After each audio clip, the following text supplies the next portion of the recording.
For deg som har sett noen av de andre videoene mine, så har dere helt sikkert skjønt det at jeg er veldig glad i dykksaga.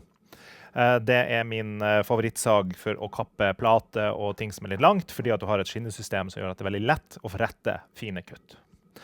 Men for deg som ikke har lyst til å bruke masse penger på å kjøpe dyrt verktøy, så tenkte jeg skulle vise deg hvordan du kan sage og få sage rett med en helt vanlig sånn håndsag. Følg med.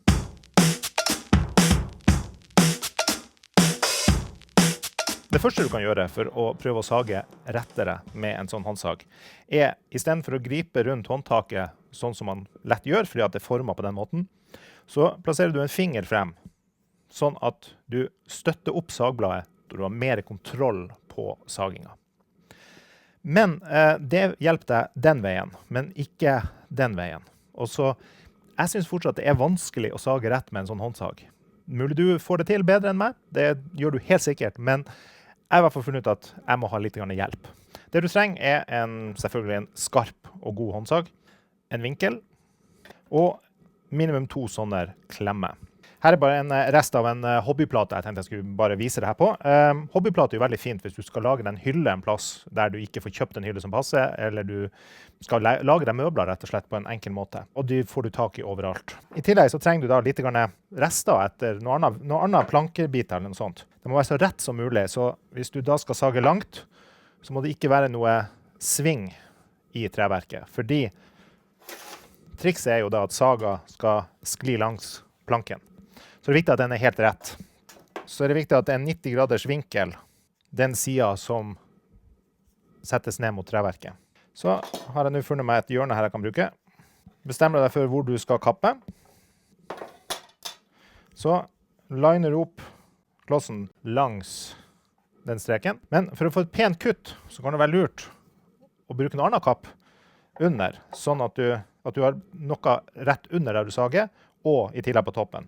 Fordi hvis du ikke gjør det, så har den tendens til å flise veldig opp på den siden der når sagbladet kommer ut.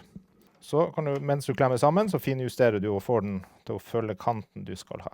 Dette prinsippet her kan du også bruke hvis du skal kappe en benkeplate til kjøkkenet. Tar du bare saga, passer på at du har 1 eller 2 fingre foran der, sånn at du har mulighet til å styre sagbladet. Presse saga inntil den styreklossen du har laget her, og så begynner du forsiktig å sage.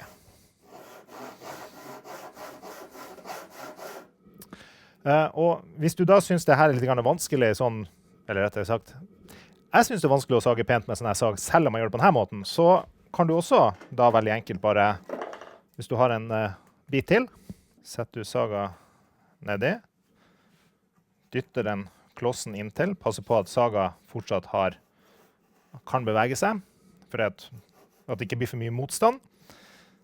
Så klemmer du den fast der også. Så er det bare å sage i vei.